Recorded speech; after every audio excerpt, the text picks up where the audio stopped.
Everyone, ఎప్పుడు రొటీనే కాకుండా ఇలా డిఫరెంట్గా స్వీట్ కార్న్ మసాలా ట్రై చేయండి. అండ్ చిన్నపిల్లలకి కూడా స్నాక్స్ లాగా చాలా బాగుంటుంది, ఎందుకంటే ఎక్కువ స్పైసెస్ ఏమి ఉండదు కాబట్టి. అండ్ ఇలా ట్రై చేయండి ఒక్కసారైనా, మీ పిల్లలకి బాగా నచ్చుతుంది. అండ్ ఫస్ట్ అయితే నేను పప్పులు మొత్తం ఉడకబెట్టుకుంటాను. కొన్ని వాటర్ ఇంకా సాల్ట్ వేసి కొంచెం ఆయిల్ వేసి ఉడకబెట్టుకోండి. ఒక 1-2 విజిల్స్. చిన్నపిల్లలకి అయితే ఒక 2 విజిల్స్ ఓకే, ఎందుకంటే కొంచెం గట్టిగా ఉంటాయి కాబట్టి. అండ్ 2 విజిల్స్ అయ్యాక ఇలా పప్పు పట్టుకుంటే తెలిసిపోతుంది. అండ్ తర్వాత కొంచెం వాటర్ తీసేయండి. దాంట్లో వాటర్ తీసేసి అదొక గిన్నెలో వేసుకొని ఆనియన్స్, కొత్తిమీర అండ్ పచ్చిమిర్చి ఆప్షన్ అనమాట, మనకి ఇష్టం ఉంటే వేసుకోవచ్చు, లేదంటే స్కిప్ చేయొచ్చు. అండ్ లైట్గా సాల్ట్, ఎందుకంటే ముందు సాల్ట్ వేసాను కాబట్టి కొంచెం లైట్గా సాల్ట్ వేసాను. అండ్ కొంచెం కారం వేసాను. అండ్ ఇదే మెయిన్, అంటే టేస్ట్ వస్తుంది బాగా. అండ్ స్పైస్ ఉండదు, ఇది సాంబార్ మసాలా.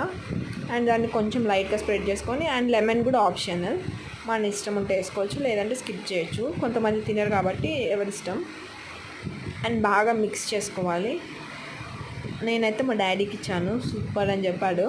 అండ్ మీరు కూడా డెఫినెట్గా ట్రై చేసి ఎలా ఉందో కామెంట్ చేయండి.